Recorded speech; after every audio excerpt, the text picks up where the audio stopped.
The vast emptiness of space surrounded the small exploration vessel Pathfinder as it drifted through an uncharted sector of the galaxy. Captain James Walker stood at the command center, his experienced eyes scanning the star charts displayed on the main screen. After 20 years in Earth's Space Exploration Division, he thought he had seen everything. He was wrong. "Captain, we're picking up something large on long-range scanners," said Lisa, the ship's sensor specialist. Her fingers moved quickly across the control panel as she tried to get a clearer reading. Walker moved closer to her station. "Define large, Lisa." "Massive, sir. Initial readings suggest it's a fleet of ships, at least 50 vessels, all bigger than anything in our database." The command center fell silent. The Pathfinder was a small exploration vessel with a crew of just 12. They were equipped for scientific research and first contact protocols, not combat. "Mark, set course to intercept, but keep us at a safe distance. Dave, power up our stealth systems. I want to see them before they see us," Walker ordered as the Pathfinder adjusted its course. The crew prepared for what might be humanity's first encounter with an advanced alien civilization. They had theories about life beyond Earth, but no confirmed contact until now. "Captain, the fleet appears to be in a formation consistent with military vessels," reported Dave, the tactical officer. "Based on their energy signatures, they're highly advanced." Walker nodded. "Prepare first contact package. Standard greeting protocols. Let's introduce ourselves properly." The crew worked quickly, assembling the carefully designed first contact transmission that Earth had prepared for this very moment. It contained basic mathematical principles, peaceful imagery, and simple language designed to communicate friendly intentions. "Transmission ready, sir," said the communications officer. "Send it," Walker ordered. "And let's hope they're friendly." The message beamed out from the Pathfinder toward the massive fleet. Minutes passed as the crew waited anxiously for a response. "Captain, they've changed course," Mark announced suddenly. "They're heading directly for us." Walker frowned. "Have they responded to our transmission?" "No, sir, nothing yet." "They've locked onto us," Dave reported, his voice tense. "Multiple targeting systems active." Walker's experience told him something was very wrong. "Raise shields. Prepare for emergency jump." Before they could act, a brilliant beam of energy shot from the lead ship of the alien fleet. It missed the Pathfinder by mere kilometers, but the message was clear. "That was a warning shot," Walker said grimly. "Send the first contact package again. Make it clear we are peaceful explorers." The communications officer resent the message, adding additional peace symbols and mathematical sequences. The response came in the form of 3 more energy beams, one of which grazed the Pathfinder's outer hull. "Shields at 80%, reported Dave. "Sir, they're not interested in talking." Walker made a quick decision. "Evasive maneuvers. Get us out of here." The Pathfinder turned sharply, its engines pushing to maximum power as it attempted to escape. The alien fleet adjusted course to pursue. "They're so too fast," Mark called out. "We can't outrun them." Walker's mind raced. They needed to survive and warn Earth about this hostile force. "Activate the quantum recorder. I want everything documented. If we don't make it back, Earth needs to know what happened here." The ship shook as another energy beam struck its shields. "Shields at 40%, Dave reported. "We can't take much more of this." Walker looked at his crew, dedicated explorers who had volunteered for this mission of peace and discovery. Now they faced an enemy they couldn't understand or reason with. "New plan," he announced. "Lisa, I need you to gather all the data you can on their ships, weapons, and technology. Dave, prepare a data packet for emergency transmission to Earth. Mark, plot a course that will take us close to that large asteroid field." The crew worked quickly as the Pathfinder continued its desperate escape attempt. More energy beams lashed out, each one bringing the shields closer to failure. "Data packet ready," Dave announced. "Asteroid field approaching," added Mark. Walker nodded. "On my mark, drop shields and divert all power to engines. We'll make a run for the asteroid field, while sending the data back to Earth." "Drop shields, sir?" Lisa questioned. "We won't survive a direct hit." "It's our only chance," Walker replied. "We need the speed. and Earth needs this information more than we need the shields. The crew exchanged glances but followed orders. They had all signed up knowing the risks of deep space exploration. 3, 2, 1, mark, Walker commanded. The shields dropped. The Pathfinder's engines roared to life with unprecedented power, pushing the small vessel to speeds it wasn't designed to maintain. At the same moment, the data packet shot back toward Earth through the emergency quantum communication system. The alien ships fired again. Without shields, the Pathfinder took a direct hit to its engine section. "Engine core critical," shouted the engineering officer over the intercom. "We have minutes before it goes." Walker knew what he had to do. "Everyone to the escape pods. Now!" As the crew rushed to evacuate, Walker stayed at his station. He needed to ensure the data reached Earth and that the enemy ships would be distracted enough to miss the small escape pods. "Sir, you need to come with us," Lisa insisted, pausing at the doorway. Walker shook his head. "Someone needs to pilot the ship into that fleet. Go. That's an order." Reluctantly, Lisa joined the others in the escape pods. Once they had launched, Walker turned the damaged Pathfinder toward the heart of the alien fleet. He opened a final communication channel, broadcasting on all frequencies. "This is Captain James Walker of Earth's exploration vessel Pathfinder. You have attacked us without provocation. You have rejected peaceful contact. Remember this moment, because you've made a terrible mistake. Earth is not defenseless, and we are not alone." He sent the transmission just as the ship's systems began to fail around him. The Pathfinder accelerated toward the alien fleet, its damaged engine core nearing critical meltdown. In the lead ship of the Taldorian fleet, Admiral Kresh watched the approaching human vessel with disdain. "Such primitive technology," he remarked to his officers. "These creatures thought they could spy on the mighty Taldorian Empire and escape?" Intelligence Officer Melra looked less certain. "Admiral, their final transmission, it seemed like a warning. A bluff from a dying species." Kresh dismissed her concern. "Once we've dealt with this nuisance, set course for their home system. The Empire expands, as it always has." As the crippled Pathfinder drew closer, its engine core finally reached critical mass. The resulting explosion was far more powerful than the Taldorians expected, destroying 2 smaller vessels and damaging several others. And far away, speeding through quantum space toward Earth, Walker's final data packet carried its urgent warning. The galaxy was not the peaceful place humanity had hoped for, and a storm was coming. In the vast darkness of space, 12 small escape pods drifted silently among the asteroids, their occupants watching as the Taldorian fleet regrouped and set course for Earth. They were alone, with limited supplies and no way to warn their home. All they could do was hope that Walker's message had reached Earth in time. The first battle was over. The war was about to begin. Admiral Kresh stood tall on the command bridge of the Imperial Fist, the flagship of the Taldorian Expeditionary Force. His scaled skin glimmered under the blue lights of the bridge as he stared at the holographic display of the human solar system. To a commander who had conquered over 30 star systems, this tiny collection of planets looked pathetically simple. "Such a primitive species," he said, his voice deep and confident. "Look at their system. Only one habitable planet, minimal orbital structures, and very few defense satellites." Intelligence Officer Melra moved to his side, her slender form a contrast to the Admiral's bulky frame. "Sir, I must advise caution. Our scans show their technology level to be inconsistent." Kresh laughed. "Inconsistent? They have basic ion drives and rudimentary energy shields.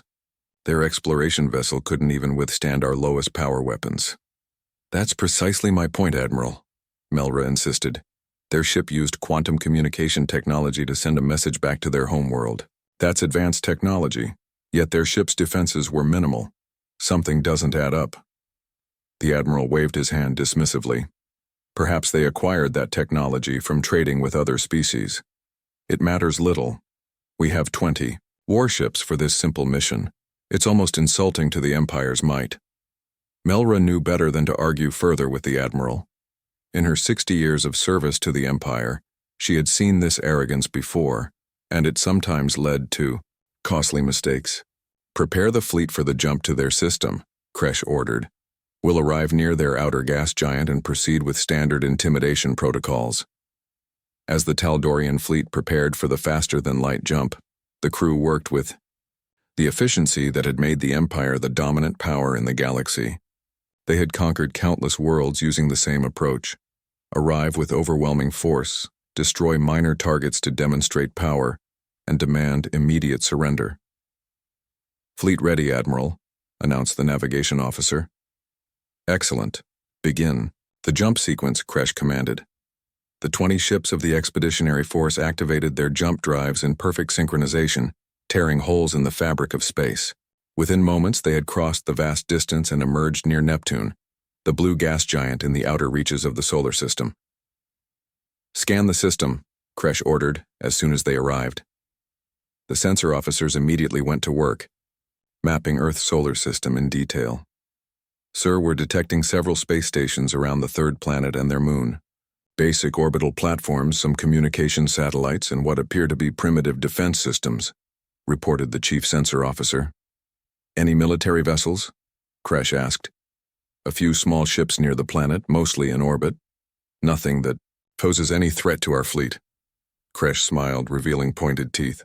"As expected. Set course for their asteroid belt. There's a research station there according to our scans.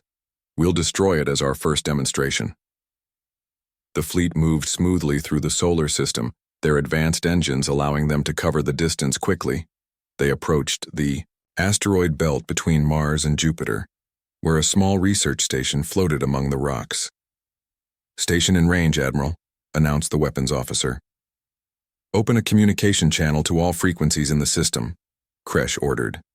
Once the channel was open, Kresh stood taller, his voice filled with the authority of the Empire. "Attention, humans of Earth. I am Admiral Kresh of the Taldorian Empire, rulers of 70% of this galaxy. Your species has been marked for assimilation into our empire.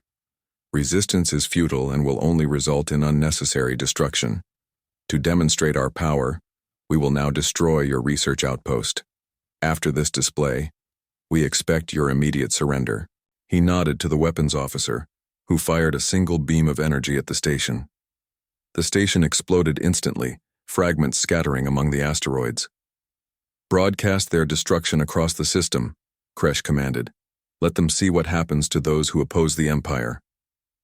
For several minutes, the bridge was quiet as they waited for a response.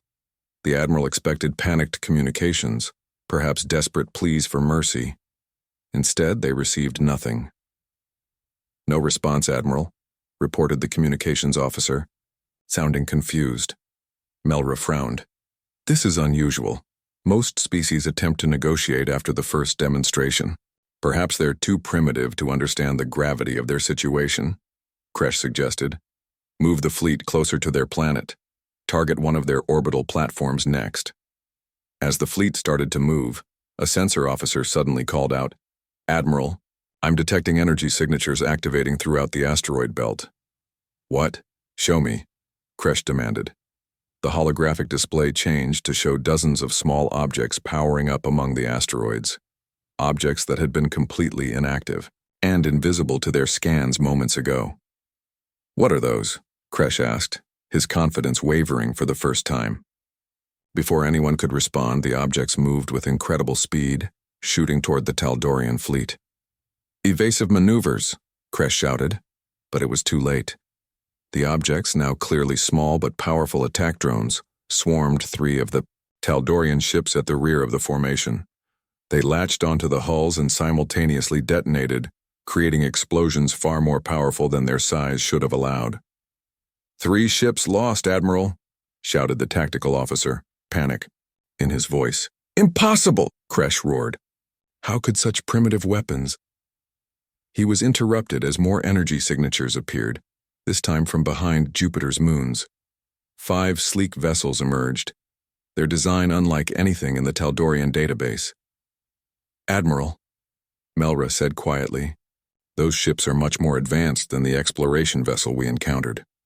The human ships moved with precision that surprised even the seasoned Taldorian officers.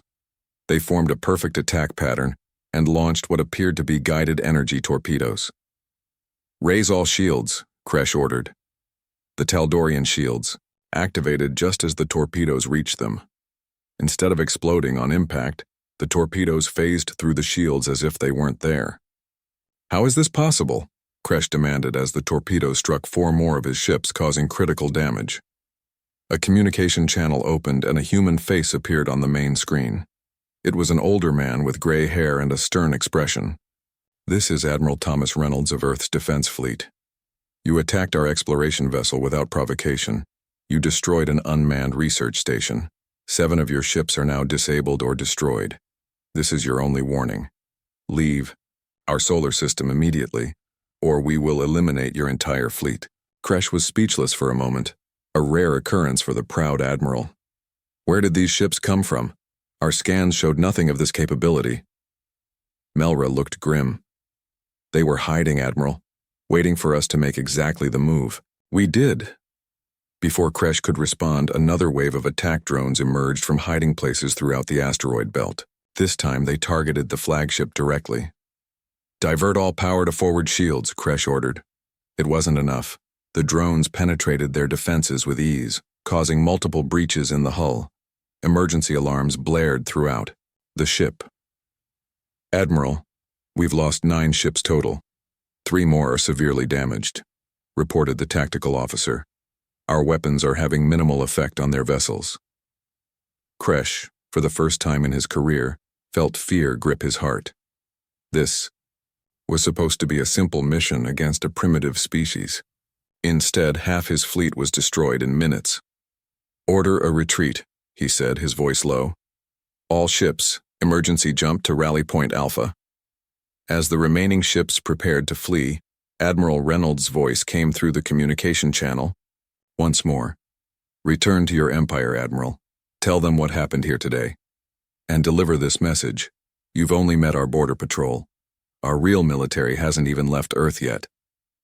The surviving Taldorian ships activated their jump drives, disappearing from the solar system as quickly as they had arrived. On the damaged bridge of the Imperial Fist, Admiral Kresh stared blankly at the stars through a breach in the hull. "Admiral," Melra said softly, "I believe we may have made a terrible mistake." Kresh nodded slowly.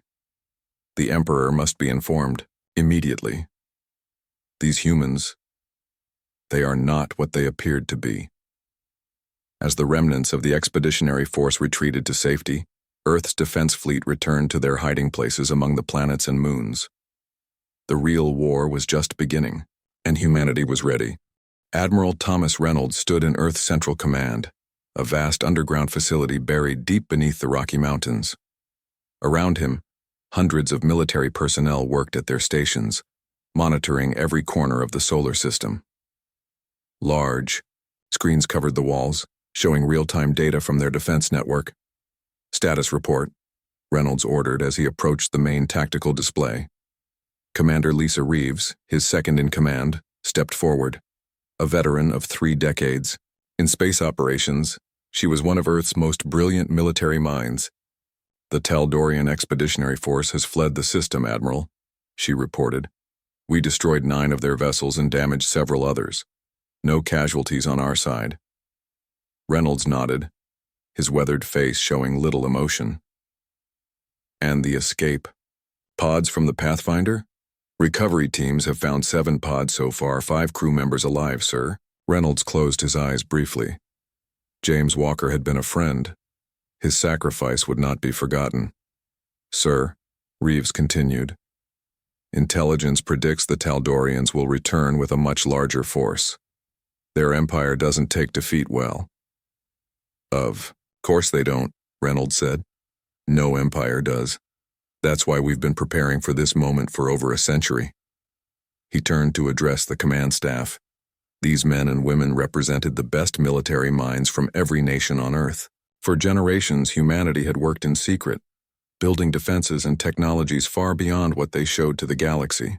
"People, the time has come," Reynolds announced. "What we've feared and prepared for is now reality. An alien empire has discovered Earth and proven hostile. Phase 2 of the defense protocol begins now." The room burst into activity as officers relayed commands to facilities around the world and throughout the solar system. Commander Reeves, activate all defense platforms, Reynolds ordered. I want every weapon system online within the hour. Yes, sir, she replied, moving to a communication station. On the main screen, dots of light began to appear throughout the solar system map. Hidden defense platforms, disguised as asteroids or debris, powered up their systems. Massive weapon arrays emerged from beneath the surfaces of moons and planetoids. General Martinez, status of the fleet? Reynolds asked. A tall man in Army uniform approached. The Orbital Defense Division is at full readiness. The planetary guard vessels are moving into position. The Deep Space Fleet is awaiting your command to emerge from dimensional storage. Reynolds nodded. Keep them in dimensional pocket for now. Let's not show all our cards at once. For over 100 years, humanity had known they were not alone in the universe. Early deep space probes had detected signals from the Taldorian Empire and other galactic powers. Rather than announce their presence, Earth's nations had made an unprecedented decision: prepare in secret. While appearing to be just beginning space exploration, humans had actually developed technologies far beyond what they revealed. The greatest of these was dimensional pocket technology, allowing them to hide entire fleets in folded space, invisible to conventional detection. Sir, called out a sensor officer, we're detecting a quantum communication burst from the edge of the system. The Taldorians? Reynolds asked. Yes, sir. They're calling for reinforcements. Reynolds turned to Reeves. How long until their main fleet arrives? Our calculations suggest 3 days at their maximum speed, she answered. Then we have 3 days to prepare. Send the activation codes to all Earth nations. It's time to bring out everything we've got. Around the planet, hidden facilities began to power up. Massive shipyards concealed beneath the oceans started launching vessels. In orbit, space stations that appeared primitive from the outside revealed their true nature, transforming into battle platforms with advanced weapon systems.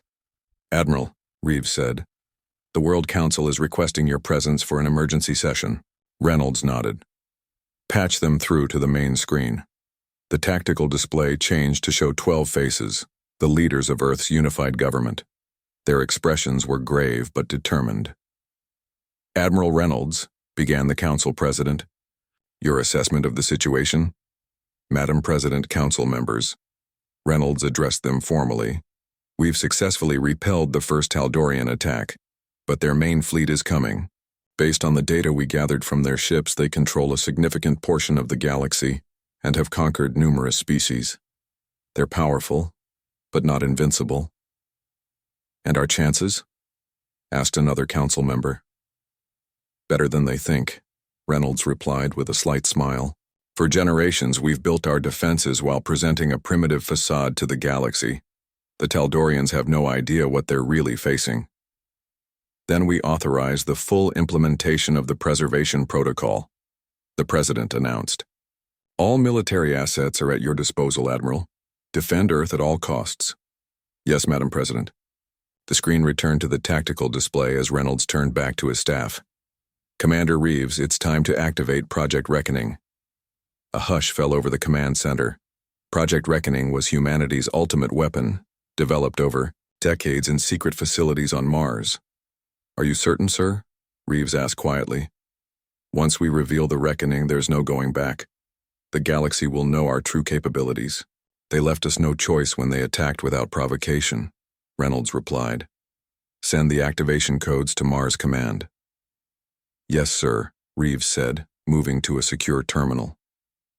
On Mars, deep beneath the surface of the red planet, an enormous facility stirred to life. Inside a cavern large enough to hold a small city sat humanity's greatest achievement, the Reckoning. Captain Marcus Stone felt the vibration of the activation sequence as he stood on the bridge of the massive vessel.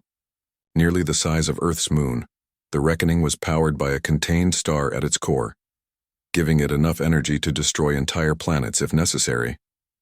Activation codes received and authenticated, reported his first officer. All systems coming online. Stone turned to face his crew of 5,000, the best officers Earth had to offer. This is not a drill. The Taldorian Empire has attacked Earth and will return with their main fleet. Our orders are to prepare for full deployment. On the view screens around the bridge, the massive ship's systems lit up one by one. Weapons that could tear apart fleet formations, shields that could withstand the energy of a supernova, engines capable of bending space itself. "Sir," called out the communications officer, "we're receiving a direct message from Admiral Reynolds." "Put him through," Stone ordered. Reynolds' face appeared on the main screen. "Captain Stone, how soon can the reckoning be ready for battle?" "We'll be operational in 6 hours, Admiral," Stone replied confidently. "All systems are functioning within parameters." "Good. The Taldorians will be back in 3 days with everything they have. When they arrive, I want them to see exactly what they've awakened." "They will, sir," Stone promised. The reckoning was built for this moment. As the communication ended, Stone looked around at his crew. For generations, the best minds on Earth had worked toward this day, building defenses and weapons while presenting a harmless face to the galaxy. "Begin the launch sequence," he ordered. "It's time to show the galaxy that humanity is not to be trifled with." Deep beneath the Martian surface, massive doors began to open, revealing a construction dock larger than any city on Earth. Inside, the reckoning hummed with power, its systems ready for the coming war. In Earth's Central Command, Reynolds watched as reports flooded in from across the solar system. Humanity's defensive grid was activating piece by piece, revealing the true extent of Earth's military might. "Sir," Reeves said, approaching with a tablet, "all systems report ready. Earth is prepared for war." Reynolds nodded, his expression grim but determined. "Send this message to all forces.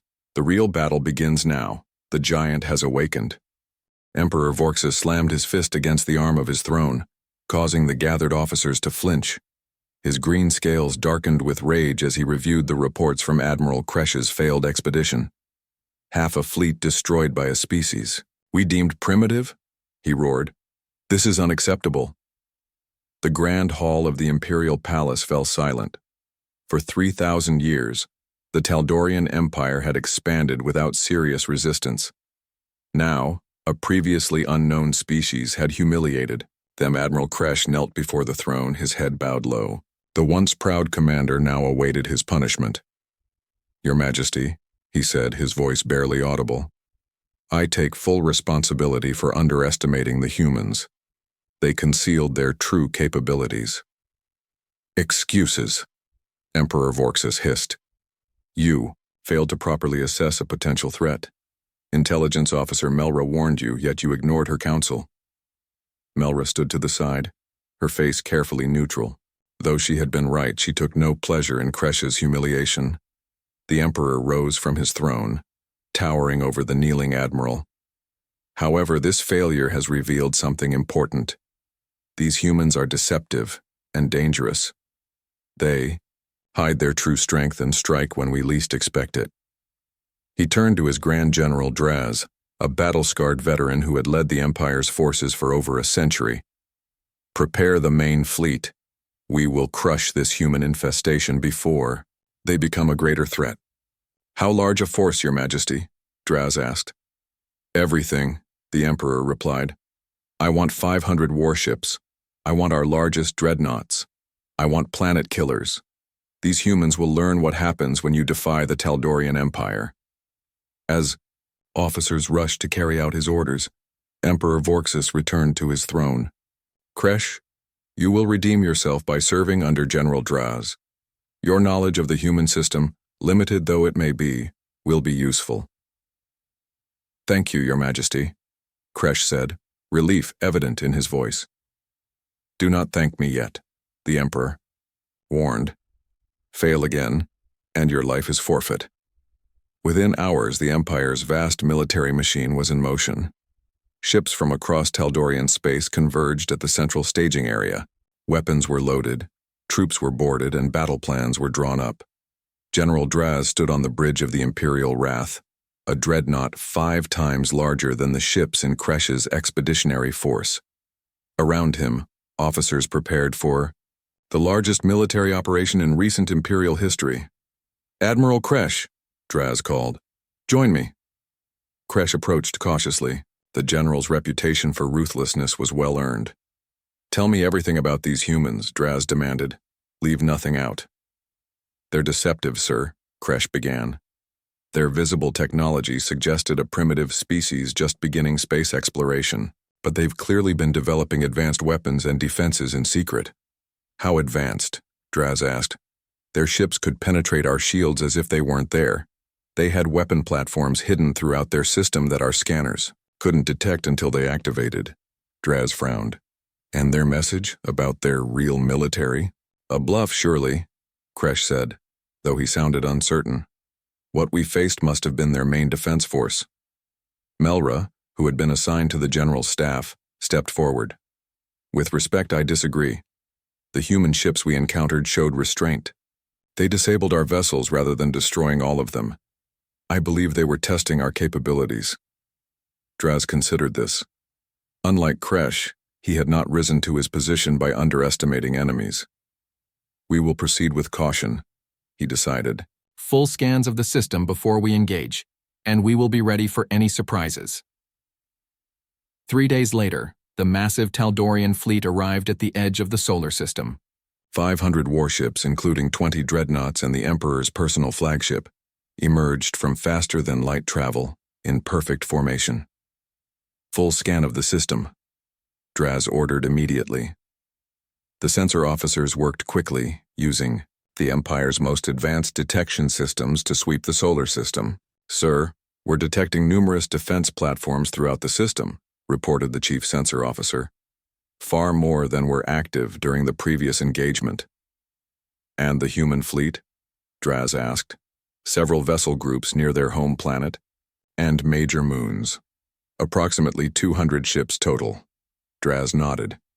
"A significant force, but still less than half of what the Empire had brought." "General," called another officer, "we're detecting unusual energy signatures throughout the system. Similar to our jump drive technology, but different." Before Draz could respond, space itself seemed to tear open at dozens of points throughout the solar system. From these dimensional rifts emerged hundreds of human warships, their sleek designs unlike anything in the Taldorian database. "New count, sir," the sensor officer said, his voice shaking. 700 human vessels plus their defense platforms." Draz's eyes widened. "Impossible. Where were they hiding?" "It appears they have some form of dimensional storage technology," Melra observed. "They kept their main fleet in folded space until now." On the bridge of Earth's command ship Defender, Admiral Reynolds watched as the dimensional pockets opened and Earth's deep space fleet emerged into normal space. The culmination of a century of secret preparation, these ships had never been seen by alien eyes before today. "All vessels in position, Admiral," reported Commander Reeves. "The Taldorian fleet has arrived as predicted. Open a channel to their command ship," Reynolds ordered. When the connection was established, Reynolds faced a large, battle-scarred Taldorian wearing ornate armor. "I am Admiral Thomas Reynolds of Earth's Defense Force. Your previous attack on our people has been deemed an act of war. We are prepared to defend ourselves with all necessary force." General Draz stared at the human with a mixture of anger and respect. "I am General Draz of the Taldorian Empire. Your deception and resistance have earned you the Emperor's wrath. Surrender now, and your species may be permitted to live as servants of the Empire." Reynolds smiled slightly. "General, look around you. Your numerical advantage is gone. Your technological superiority is a myth. We've been watching your empire for over 100 years, preparing for this day. The forces you see represent only our border defense fleet." Draz's eyes narrowed. "You expect me to believe your little planet has more ships than this? Whether you believe it or not is irrelevant. But since you seem determined to proceed with this attack, I should warn you, our real military hasn't even left Earth yet." Before Draz could respond, the transmission ended. The general turned to his officers, his expression grim. "Prepare for battle. Full formation attack pattern. Target their largest vessels first." The Taldorian fleet moved forward, weapons charging. The human fleet adjusted its position, forming complex defensive patterns that the Empire's tactical computers struggled to analyze. "Sir," Melra said quietly to General Draz, I'm detecting an enormous energy signature coming from their fourth planet. What kind of energy? Draz demanded. Unlike anything in our database, it's similar to the energy output of a star. As both fleets prepared to engage, the surface of Mars began to crack. Enormous sections of the planet's surface lifted away, revealing what had been hidden beneath. A vessel of impossible size, its hull gleaming in the light of the distant sun. In the Imperial wrath, General Draz watched in disbelief as the ship emerged. It was nearly the size of a small moon, dwarfing even the largest Imperial dreadnought. "What is that?" he whispered. Kresh, standing nearby, had no answer. For the first time in his life, the Admiral felt true fear. On the bridge of the Reckoning, Captain Marcus Stone watched as his massive vessel cleared the Martian surface that had concealed it for decades. "All systems online," reported his first officer. "The contained star is stable. Weapons are charged." Stone nodded, his face set with determination. "Open a channel to all frequencies. Let the Taldorians see what they've awakened." As the Reckoning moved toward the gathered fleets, the battle that would determine the fate of humanity, and perhaps the Taldorian Empire itself, was about to begin. Silence fell across both fleets as the Reckoning moved away from Mars. Its massive form eclipsed the sun from the perspective of the Taldorian ships, casting them in shadow. Even the most battle-hardened Taldorian officers stared in disbelief at the vessel's impossible size. On the bridge of the Imperial wrath, General Draz struggled to maintain his composure. In 3 centuries of military service, he had never seen anything like this. "What are our scans telling us?" he demanded. The sensor officer's hands trembled as he worked his console. "The vessel is powered by what appears to be a contained star, sir. Its energy readings are off our charts. Weapon systems unlike anything in our database. Its hull is composed of materials we cannot identify." Admiral Kresh stepped forward, his voice barely a whisper. "The human captain's final message. He said we'd made a terrible mistake. I think we're about to find out what he meant." Melra analyzed the incoming data with growing concern. "General, that ship alone could likely destroy our entire fleet. And look, it's not even approaching us directly. It's moving into a position to cut off our retreat." Draz's tactical mind quickly assessed the situation. The humans had clearly been preparing for this encounter for a long time. They had hidden their true capabilities, waiting for the Empire to commit its forces before revealing their ultimate weapon. "We cannot show weakness," Draz declared. "The Emperor expects victory. Prepare all weapons. Target that monstrosity." Throughout the Taldorian fleet, weapon systems powered up. 500 ships, the pride of the Empire, trained their guns on the Reckoning. On the bridge of the Defender, Admiral Reynolds watched the tactical display with grim satisfaction. "The Taldorians are preparing to fire on the Reckoning," he noted. Commander Reeves nodded. "As expected, sir. Captain Stone is ready." Reynolds opened a channel to all Earth forces. "This is Admiral Reynolds. The Taldorians have made their choice. Engage according to Phase 3 protocols. Remember, we want survivors to carry the message back to their empire." 700 human vessels moved in perfect coordination, forming attack patterns designed to split the Taldorian formation into manageable sections. Inside the Reckoning, Captain Stone sat calmly in his command chair as the massive ship's systems hummed around him. His crew, the best of Earth's military, worked with quiet efficiency. "They're targeting us with everything they have, Captain," reported his tactical officer. Stone nodded. "As expected. Shield status?" "Star core shields at full power, sir. We could withstand the energy of a supernova with these," Stone allowed, himself a small smile. "Let them fire first. Let them see exactly what they're dealing with." The Taldorian fleet fired as one, thousands of energy beams and projectiles racing toward the Reckoning. For a moment, the massive ship disappeared in a blinding flash as the weapons struck. When the light faded, the Reckoning remained completely undamaged. A shimmering energy field surrounded it, having absorbed the full force of the Empire's attack, without strain. "Sir," reported the communications officer, "Captain Stone is hailing the Taldorian flagship." On the main screen of the Imperial Wrath, Stone's face appeared. The human captain looked calm, almost sympathetic. "General Draz, I presume," Stone said.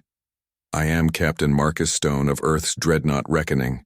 Your attack has been logged as a hostile action against humanity. We will respond accordingly." Draz stood tall, refusing to show fear despite the growing sense of doom in his heart. "The Taldorian Empire does not surrender, human. We have conquered 1,000 worlds with less than what we have brought here today." "I understand pride, General," Stone replied, "but I also understand reality. Allow me to demonstrate." The transmission ended abruptly. Moments later, the Reckoning fired a single beam of energy toward a small, uninhabited moon orbiting Jupiter.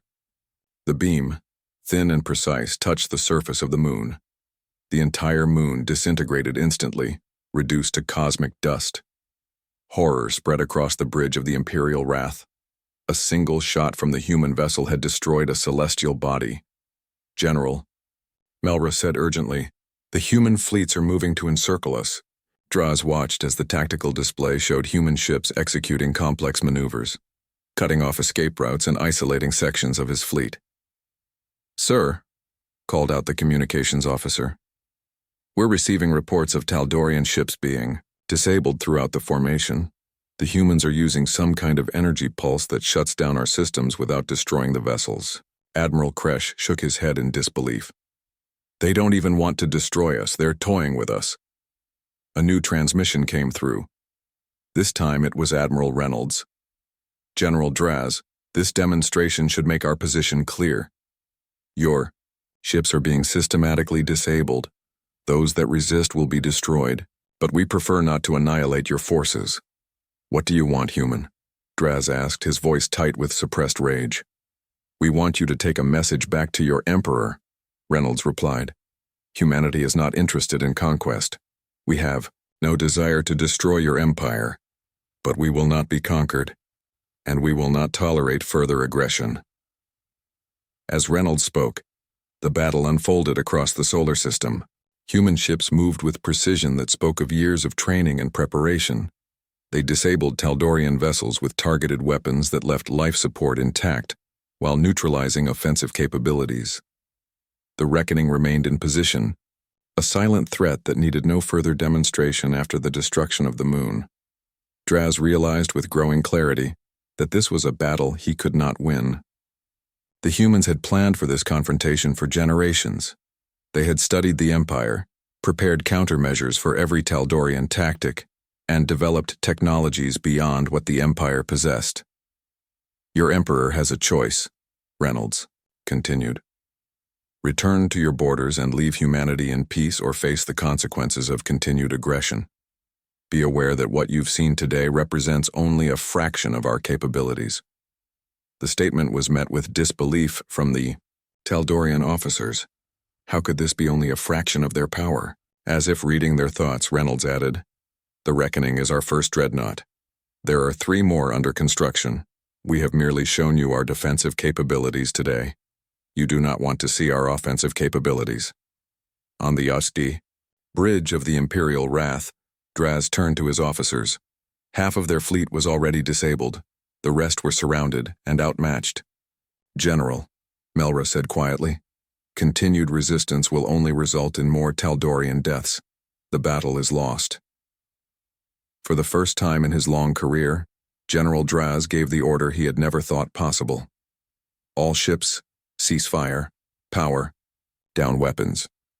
Across the solar system, the remaining active Taldorian ships fell silent, their weapon systems going dark.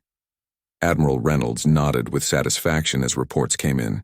"General Draz, 20 of your ships will be allowed to return to Taldorian space with their crews intact. The rest will be disabled and their crews transferred to those 20 vessels. You will personally deliver our message to Emperor Vorxus." Draz's face darkened with humiliation, but he nodded. "It will be done." As the human forces began the process of disabling the remaining Taldorian ships, Captain Stone guided the Reckoning back toward Mars. The massive vessel had not been needed for the majority of the battle, its mere presence enough to shatter Taldorian morale after the demonstration of its power. In Earth Central Command, the World Council convened an emergency session to address the implications of their victory. The galaxy now knows of our existence and our strength. The Council, President said. The age of hiding is over. Admiral Reynolds stood before them, still in his battle uniform. Yes, Madam President, but they don't know everything. As I told the Taldorians, they've only seen a fraction of what we can do. Do you believe they will return? Asked another council member. Reynolds considered the question. Not soon. We've given them much to think about, but the galaxy is vast, and we now know it's filled with empires and species that may not welcome our emergence. The President nodded gravely. Then we will continue to prepare. The reckoning and our fleet have given us breathing room, but the real work of establishing humanity's place in the galaxy begins now. As the meeting continued far away in Taldorian space, 20 damaged ships limped toward the Imperial capital. On board, General Draz prepared the most difficult report of his life. He would tell Emperor Vorxis of their defeat, of the power they had encountered, and of the warning they had received. The humans were not what they appeared to be. They had hidden their true nature for generations, developing in isolation, building forces that could challenge even the mighty Taldorian Empire. And as the general looked at the data they had gathered on the reckoning and the human fleet, one thought chilled him to his core. What else were they hiding? The battle was over, but the story of humanity in the galaxy had only just begun.